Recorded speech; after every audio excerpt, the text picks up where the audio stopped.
¿Qué harías si tuvieras que elegir entre $100.000 y la vida de un niño desconocido? ¿Y si ese dinero fuera la única salvación para tus hijos, para tu madre enferma, la única forma de escapar de hombres peligrosos que amenazan con quitártelo todo?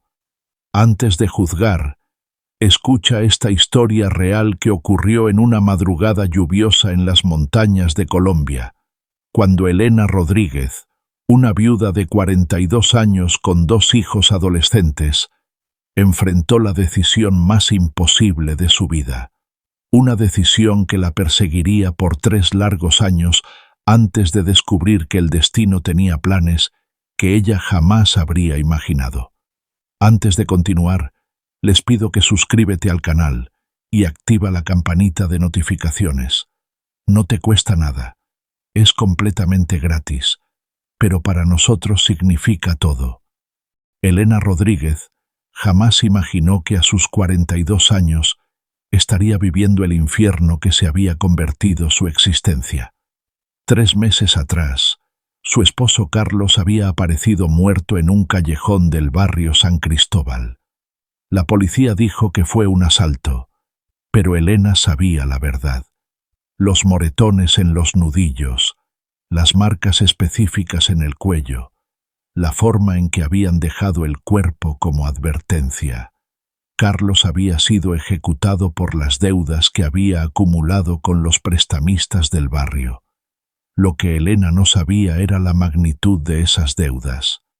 Carlos había sido un hombre débil, adicto al alcohol y a las apuestas. Durante años había ocultado sus vicios, pidiendo dinero prestado para mantener las apariencias de una vida normal. Cuando los cobradores llegaron al funeral, discretos pero amenazantes, le informaron que la deuda ahora era suya, 50 millones de pesos, más los intereses que seguían acumulándose cada semana. Elena tenía 2 hijos adolescentes, Santiago de 16 años y Camila de 14. Ambos estudiaban en colegios públicos, pero incluso eso se había vuelto difícil de mantener. Los uniformes, los útiles, el transporte, todo costaba dinero que ella no tenía. Santiago había empezado a trabajar los fines de semana cargando bultos en la plaza de mercado, pero Elena le había prohibido dejar los estudios. No permitiría que su hijo repitiera el ciclo de pobreza que los había atrapado. Su madre, doña Carmen, vivía con ellos. A sus 71 años, el Alzheimer había progresado hasta un estado intermedio. Los momentos de lucidez eran cada vez más raros, pero cuando ocurrían, su madre preguntaba por Carlos sin recordar que había muerto. Elena tenía que mentirle cada vez. Decirle que estaba trabajando, que volvería pronto. No tenía corazón para explicarle una y otra vez que su yerno había sido asesinado.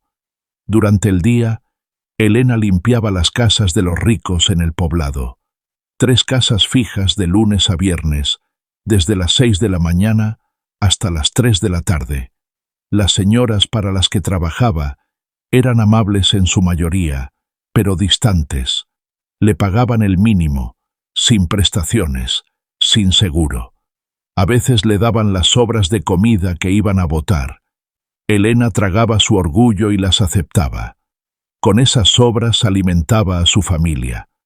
Por las noches, de 8 de la noche a 4 de la madrugada, manejaba un Chevrolet Spark alquilado como conductora de aplicación.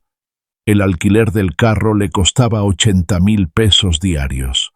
En una buena noche podía ganar 150.000, dejándole 70.000 de ganancia.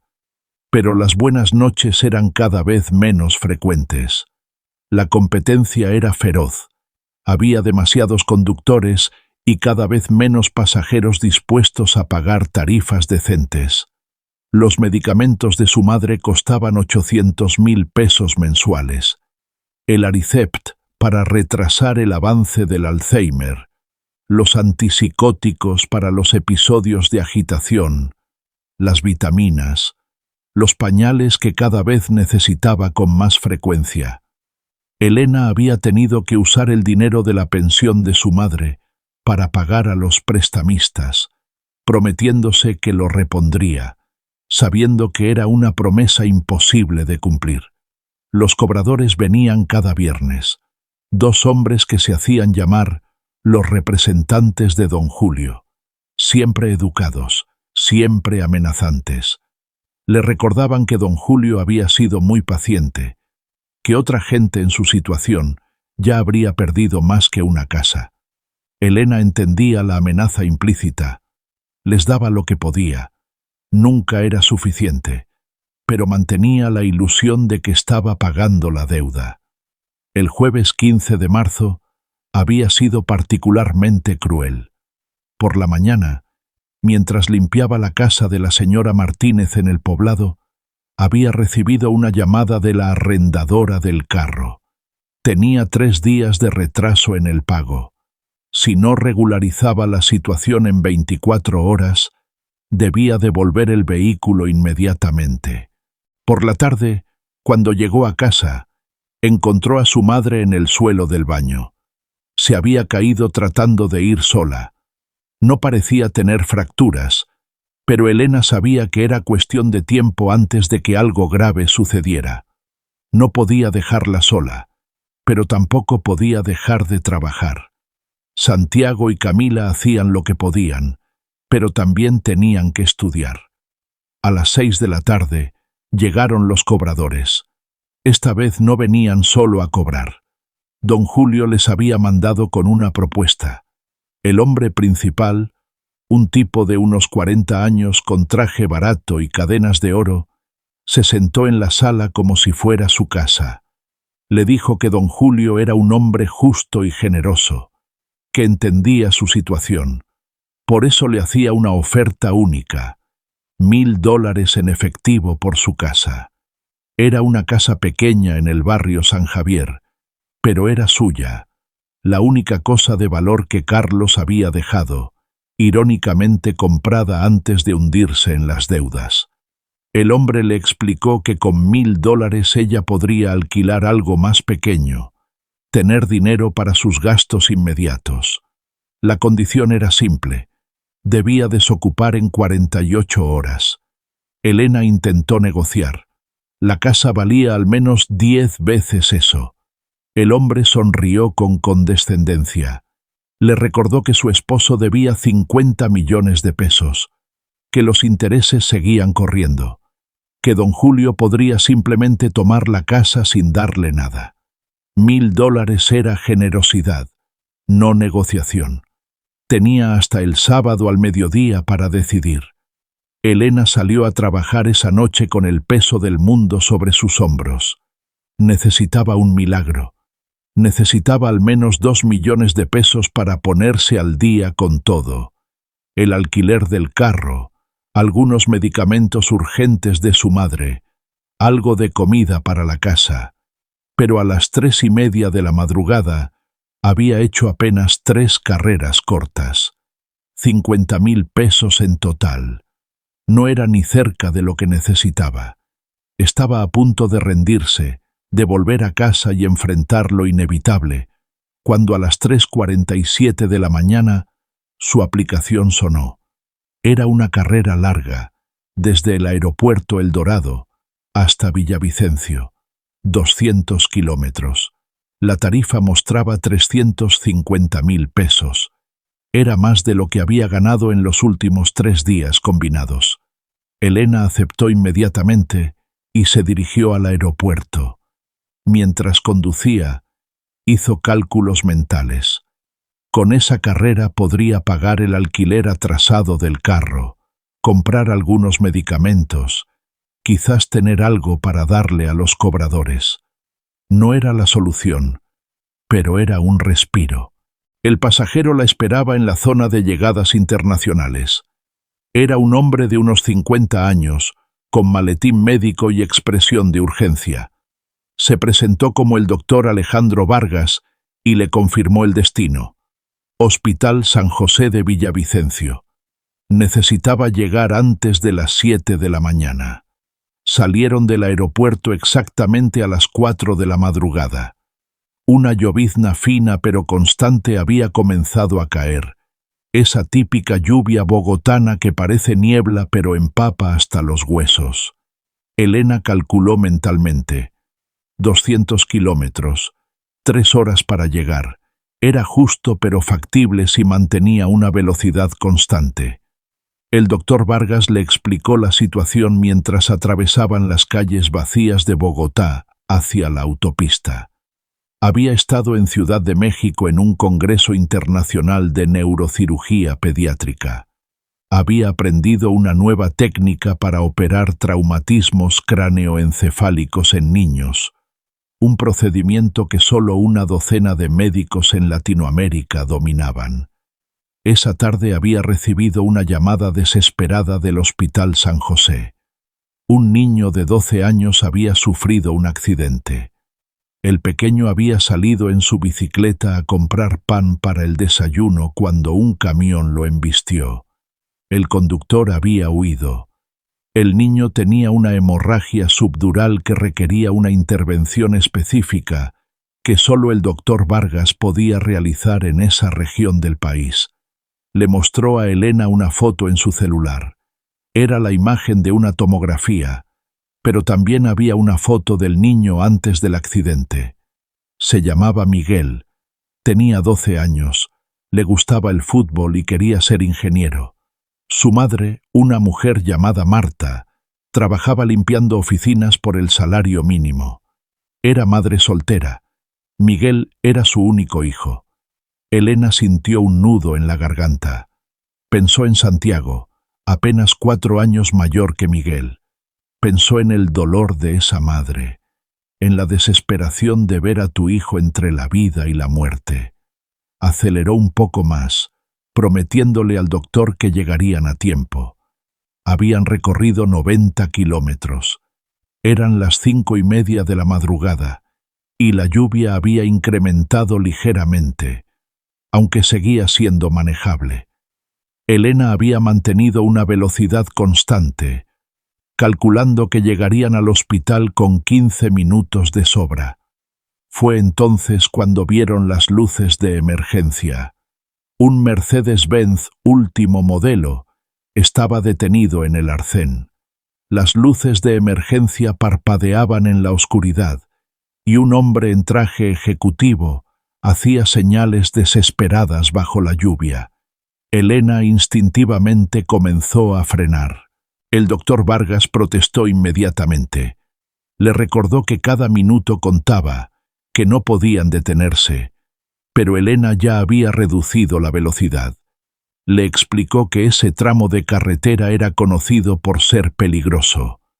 No había señal de celular en kilómetros. Los asaltos eran frecuentes. No podía dejar a alguien abandonado allí, especialmente a esas horas. El hombre se acercó corriendo al auto. Estaba empapado, su traje ejecutivo de marca pegado al cuerpo por la lluvia.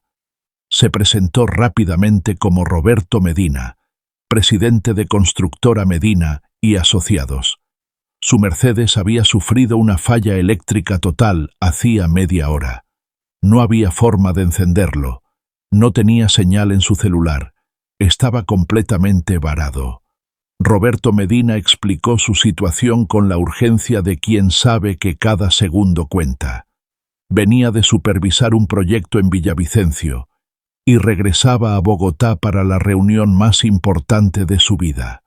A las 7 de la mañana, exactamente a las 7, debía encontrarse con una delegación del China Construction Group en el Hotel Tequendama.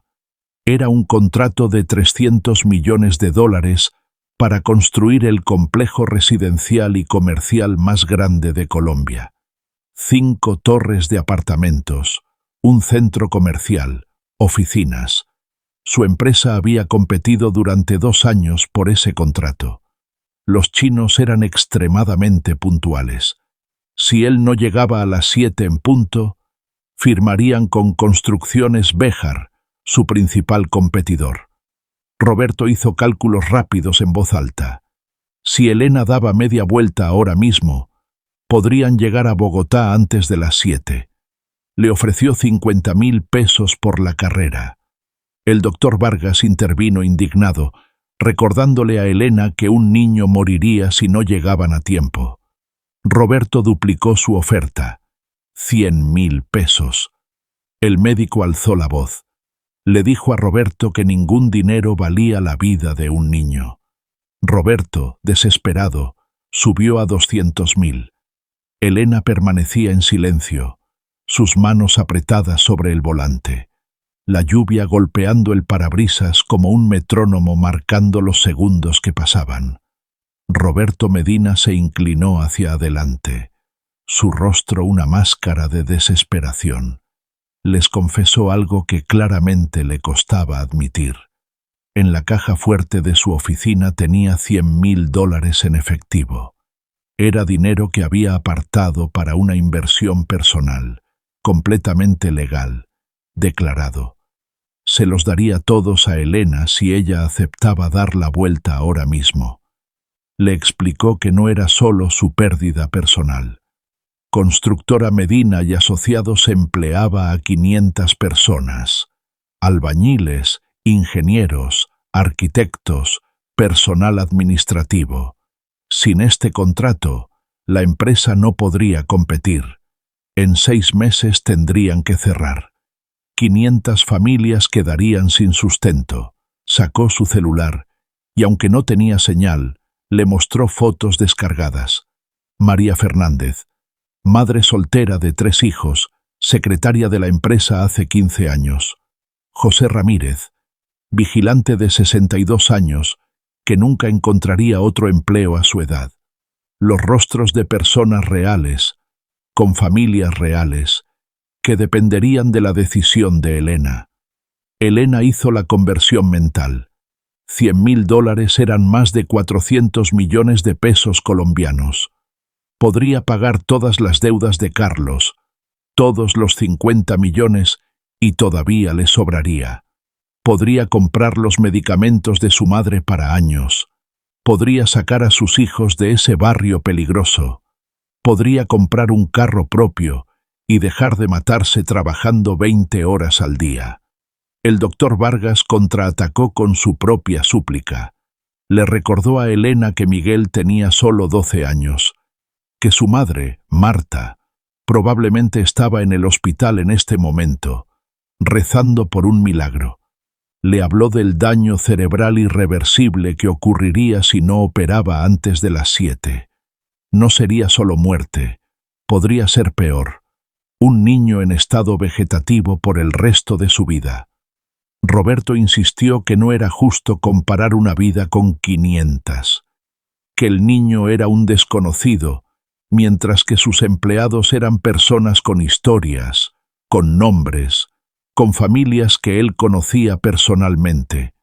Le prometió a Elena que además de los 100.000 dólares, le conseguiría trabajo estable en su empresa, con todas las prestaciones, seguro médico para ella y su familia. Elena pidió silencio. Necesitaba pensar, pero no había tiempo para pensar. Cada segundo que pasaba era un segundo menos para Miguel, un segundo menos para Roberto. La lluvia había aumentado. Ahora era un aguacero constante que dificultaba la visibilidad. Pensó en los cobradores llegando el sábado, en tener que aceptar los 1.000 miserables dólares por su casa, en tener que desarraigar a sus hijos, a su madre enferma. Pensó en Santiago teniendo que dejar el colegio para trabajar tiempo completo, en Camila creciendo en un barrio aún más peligroso, en su madre muriendo sin los medicamentos adecuados. Pero también pensó en Marta, una madre como ella, esperando en un hospital. Recordó cuando Carlos había tenido su accidente, esas horas de incertidumbre antes de que le confirmaran su muerte. Recordó haber rezado por un milagro que nunca llegó. ¿Podría ella ser la razón por la que otra madre perdiera a su hijo?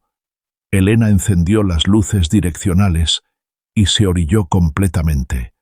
Salió del auto bajo la lluvia torrencial. Necesitaba sentir algo real, algo que la conectara con la tierra mientras tomaba esta decisión imposible.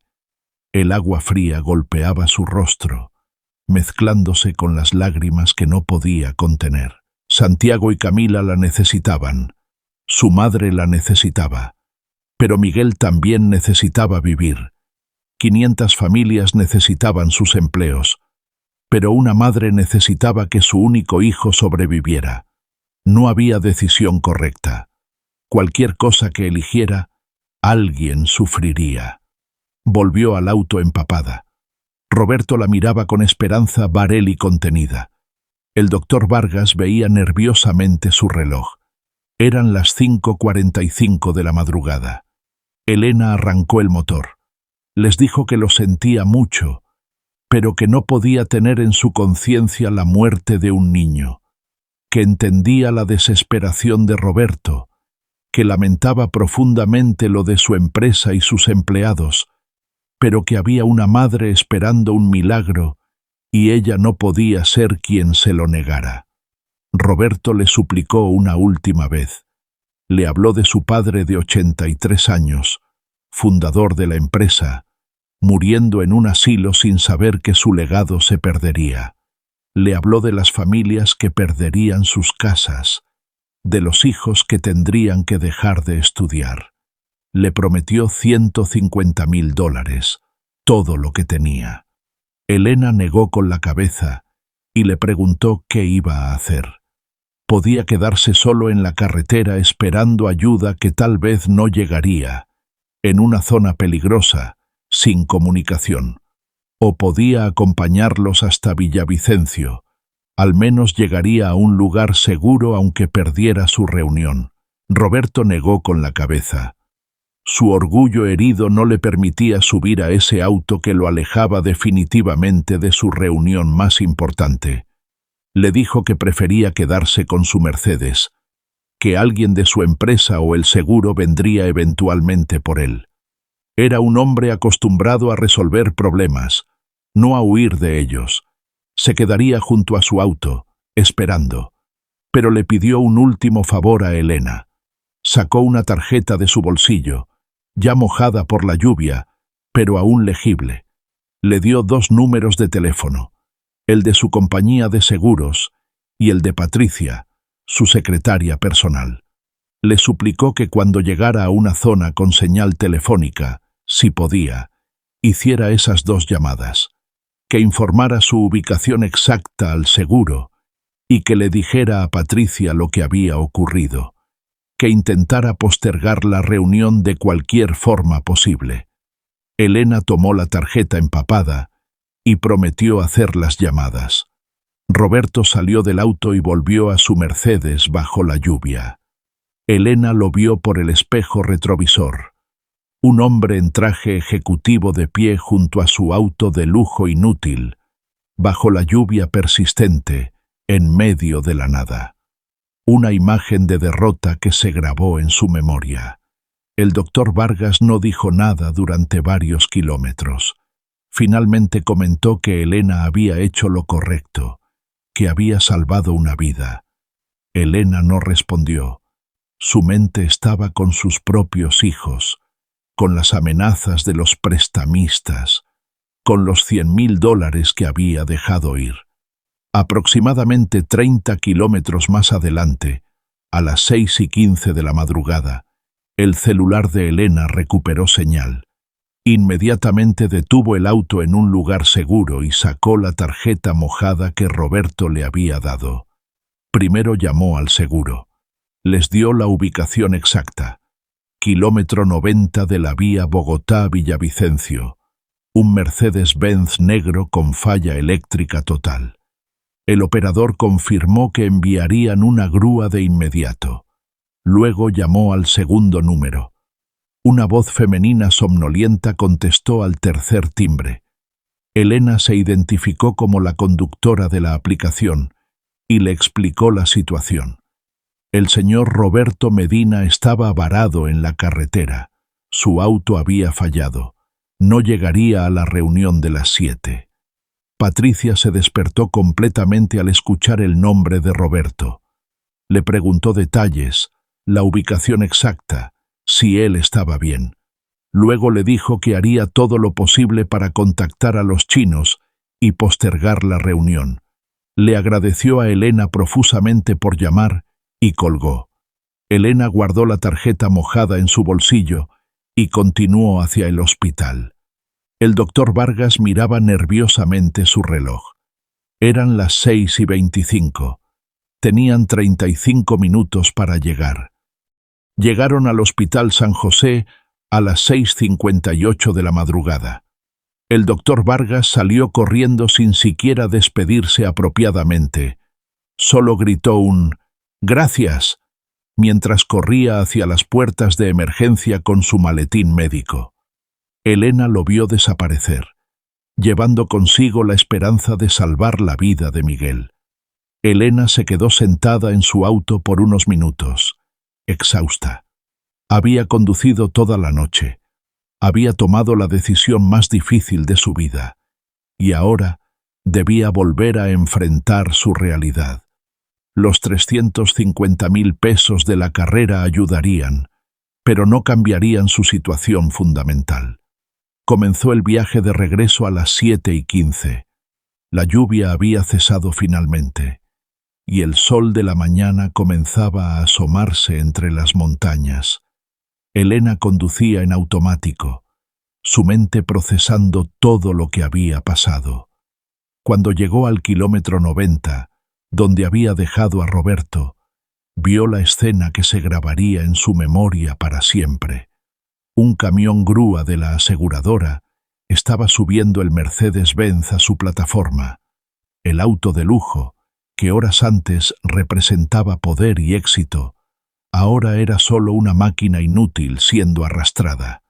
Pero Roberto no estaba por ningún lado. Elena redujo la velocidad, mirando alrededor. No había nadie. Solo el operador de la grúa terminando de asegurar el vehículo. Roberto había desaparecido. Quizás alguien de su empresa lo había recogido. Quizás había conseguido otro transporte. Elena nunca lo sabría. Elena llegó a su casa en el barrio San Javier a las 10:30 de la mañana. Exhausta más allá de toda descripción, encontró a Santiago cuidando a su abuela mientras Camila había ido al colegio. Su madre estaba en uno de sus días malos, confundida, preguntando por Carlos, sin entender por qué Elena llegaba tan tarde del trabajo, si eran las 10 de la mañana. Contó el dinero de la carrera, 350.000 pesos. Pagó inmediatamente el alquiler atrasado del carro por transferencia. Le quedaron 70.000 pesos. Con eso compró algunos medicamentos urgentes para su madre y algo de comida básica. Para las 3 de la tarde le quedaban 15.000 pesos en el bolsillo. Mientras preparaba un almuerzo tardío con las sobras que había traído de la casa de la señora Martínez el día anterior, Elena no podía dejar de pensar en Roberto Medina. ¿Habría llegado a su reunión? ¿Habría perdido su empresa? Las 500 familias que dependían de él estarían ahora en la misma situación que la suya. Y sobre todo, no podía dejar de pensar en los $100.000. 400 millones de pesos que había rechazado. Suficiente para cambiar todo, para salvar a su familia, para darles un futuro a sus hijos. Los había rechazado por un niño que no conocía, por una madre que nunca vería. El sábado al mediodía, los cobradores llegaron puntuales. Elena había pasado la noche empacando lo esencial. Ropa, documentos, algunas fotos. Los muebles se quedarían. No tenían dónde llevarlos de todas formas. Su madre estaba confundida. Preguntaba por qué empacaban, si se iban de viaje. El hombre del traje barato le entregó un sobre. $500, no 1.000. Cuando Elena protestó, él se encogió de hombros. Dijo que había reconsiderado, que la casa necesitaba reparaciones, que 500 era más que generoso. Elena sabía que no tenía opción. Tomó el dinero y firmó los papeles que le pusieron enfrente. Con el equivalente a 2 millones de pesos, Elena alquiló 2 habitaciones en el barrio Santo Domingo, en la periferia de la ciudad. Era una zona aún más peligrosa que San Javier, pero era lo que podía pagar. No había espacio para los 4. Tenían que compartir las 2 habitaciones pequeñas. El baño era compartido con otras 3 familias. El lunes tuvo que devolver el carro. Sin dirección fija en un barrio decente, la agencia de alquiler no le permitía tenerlo. No podía dejarlo en la calle de Santo Domingo. Sería robado o desmantelado en una noche. Así terminó su trabajo como conductora. Solo le quedaban las casas que limpiaba, y el transporte hasta el poblado desde Santo Domingo le consumía 2 horas cada dirección. Los meses siguientes fueron un descenso constante. Sin el ingreso del trabajo nocturno, Elena apenas podía mantener a su familia. Los medicamentos de su madre se volvieron un lujo imposible. El Alzheimer progresó rápidamente. Los episodios de agitación se volvieron más frecuentes y violentos. Santiago, a pesar de la prohibición de su madre, comenzó a trabajar en construcción los fines de semana. El dinero era necesario para sobrevivir. Camila, por su parte, comenzó a ayudar a Elena en las casas de limpieza durante las vacaciones. La adolescencia normal que Elena había soñado para sus hijos se evaporó. Un año después de aquella noche en la carretera, doña Carmen murió. Fue una mañana de julio. Elena la encontró en su cama, pacífica al fin. El funeral fue modesto, pagado en parte con la última pensión de su madre y préstamos de las señoras para las que Elena trabajaba. En el funeral, Elena recordó las palabras que su madre le había dicho en uno de sus últimos momentos de lucidez, meses atrás. «Hija, hiciste lo correcto. El dinero va y viene, pero dormir con la conciencia tranquila no tiene precio». Elena quería creer eso, pero viendo a sus hijos vestidos con ropa prestada para el funeral, viviendo en un barrio donde los disparos se escuchaban cada noche, era difícil mantener esa convicción. 3 años habían pasado desde aquella noche. Elena ya tenía 45 años, pero parecía de 55. El trabajo constante, la mala alimentación, el estrés permanente habían cobrado su precio. Santiago había cumplido 19 y trabajaba tiempo completo en construcción. Había terminado el bachillerato de noche, un pequeño triunfo en medio de tanto fracaso. Camila, ahora con 17, había demostrado ser brillante en los estudios a pesar de todo, manteniendo las mejores notas de su clase. Un miércoles de octubre, Elena estaba limpiando la casa de la señora González, cuando su compañera de trabajo, Rosa, le propuso algo diferente. Una constructora grande necesitaba personal para limpiar un complejo de apartamentos recién construidos en el sector de Sabaneta. Era trabajo pesado, 3 días completos limpiando apartamentos vacíos para entregarlos a la inmobiliaria, pero pagaban bien, 300.000 pesos por los 3 días. Elena aceptó inmediatamente. Necesitaba el dinero extra. Camila quería presentar el examen de admisión a la universidad pública y necesitaban pagar el formulario, los materiales de estudio, el transporte. Cada peso contaba. El lunes siguiente, Elena y Rosa llegaron temprano al complejo residencial. Era impresionante. 5 torres de apartamentos modernos, jardines amplios, vigilancia privada. El tipo de lugar donde Elena solo entraría para limpiar, nunca para vivir. El supervisor les explicó el trabajo. Cada apartamento debía quedar impecable, los pisos brillantes, los baños relucientes, las ventanas transparentes. Durante 3 días, Elena y Rosa trabajaron meticulosamente. Eran 40 apartamentos en total, desde estudios pequeños hasta penthouses de 2 pisos.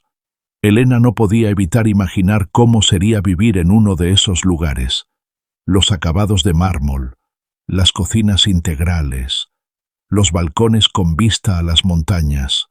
Un mundo completamente diferente al suyo. El miércoles, último día del trabajo, estaban terminando de limpiar el último penthouse cuando el supervisor les informó que el dueño de la constructora vendría a hacer una inspección final. Les pidió que se apresuraran pero que no bajaran la calidad del trabajo. Elena estaba guardando los implementos de limpieza cuando escuchó voces en el pasillo. Hombres de negocios hablando de números, de ventas, de próximos proyectos. No les prestó atención, concentrada en terminar para poder cobrar e irse a casa. Eran casi las 5 de la tarde cuando Elena y Rosa salieron del edificio, cargando sus bolsos con los productos de limpieza. Caminaban hacia la salida del complejo cuando un Mercedes-Benz último modelo se detuvo junto a ellas. Era negro, brillante, claramente costoso, el tipo de carro que Elena había visto muchas veces pero nunca de cerca. La ventana trasera del Mercedes bajó lentamente. Un hombre de mediana edad, con traje ejecutivo impecable y rostro familiar, la miraba con una sonrisa de reconocimiento. Elena sintió que el aire se le escapaba de los pulmones. Roberto Medina no había cambiado mucho en 3 años. Quizás algunas canas más, algunas líneas alrededor de los ojos, pero seguía siendo el mismo hombre que había encontrado desesperado bajo la lluvia aquella madrugada. Su sonrisa era diferente ahora, no desesperada, sino genuinamente alegre. «Mire quién está aquí», dijo Roberto, su voz cargada de algo que Elena no pudo identificar inmediatamente. «La mujer del Uber que salvó mi empresa». Rosa miró a Elena confundida. Elena no sabía qué decir. Roberto abrió la puerta del carro desde adentro y la invitó a subir.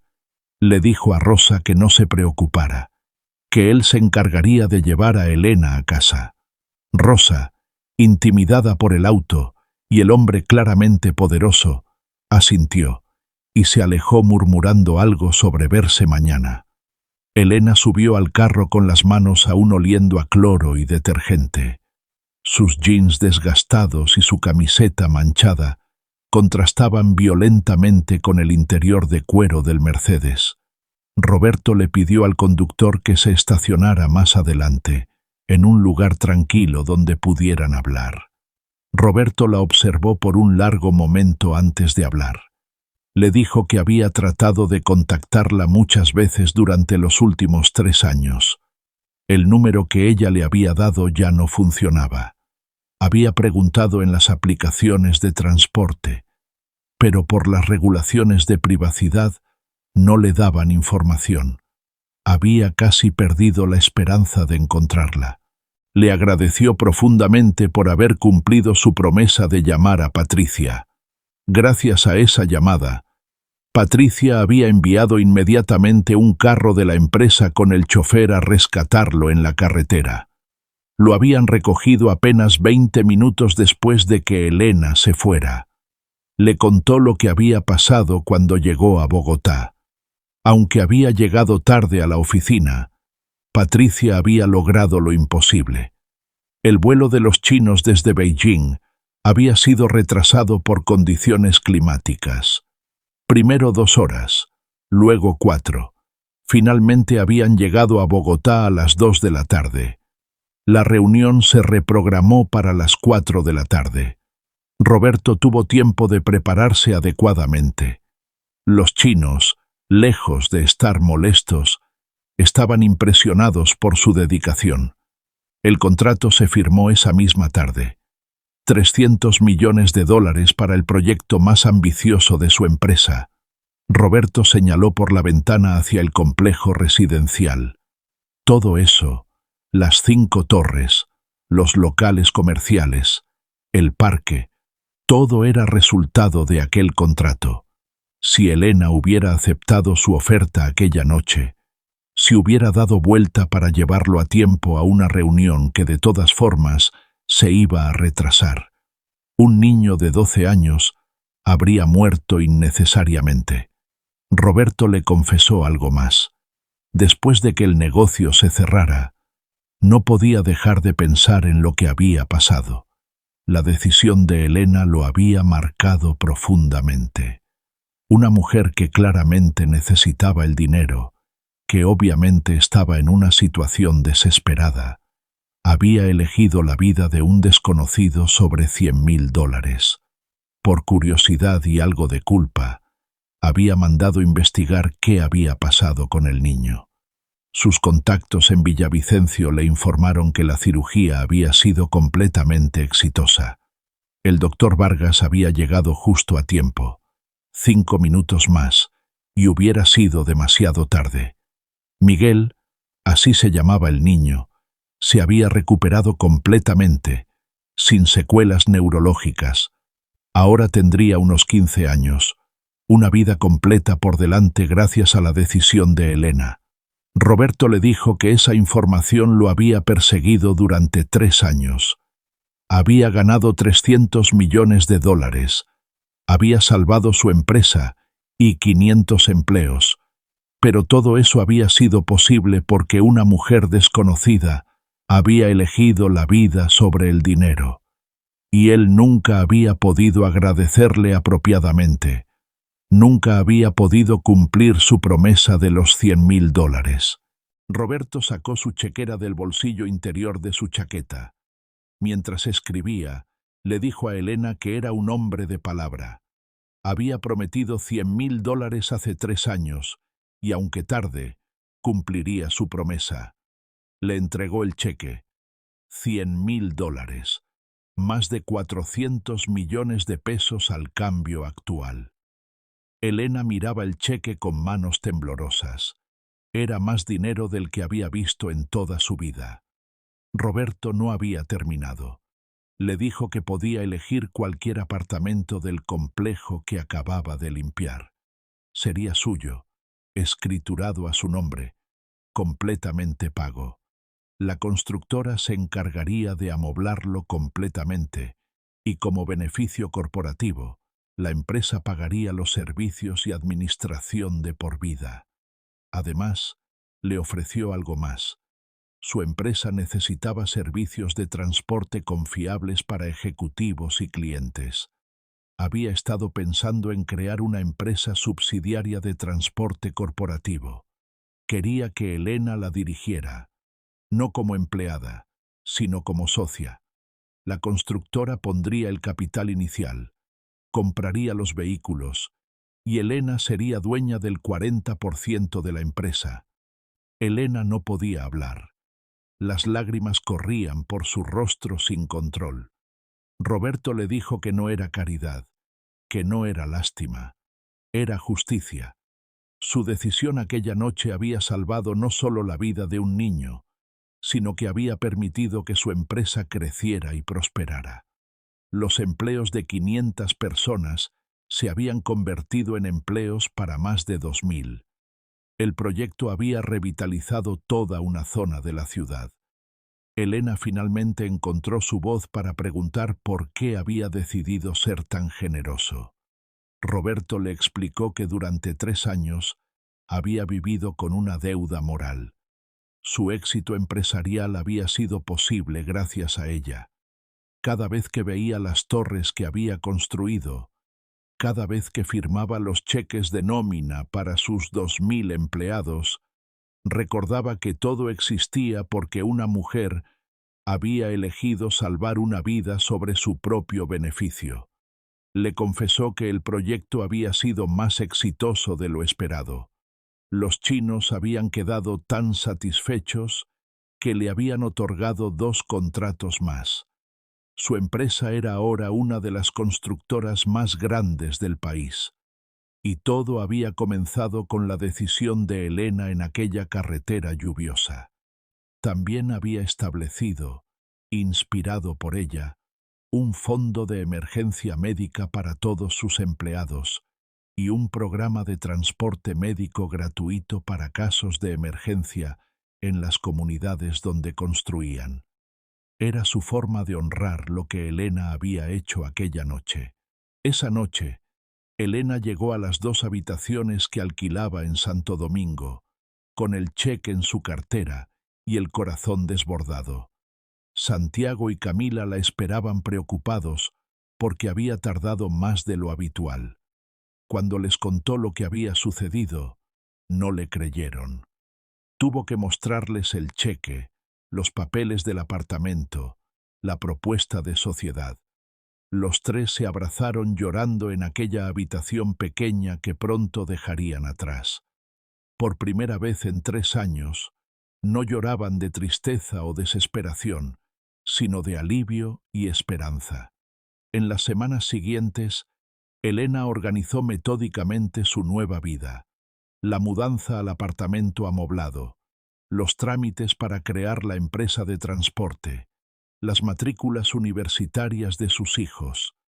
Santiago podría estudiar ingeniería como siempre había soñado. Camila podría dedicarse a la medicina sin preocuparse por trabajar para ayudar en casa. Aquella madrugada lluviosa de hace 3 años, cuando Elena eligió la vida de un niño desconocido sobre su propia salvación económica, nunca imaginó que el universo le devolvería su bondad multiplicada. Había aprendido la lección más valiosa de su vida.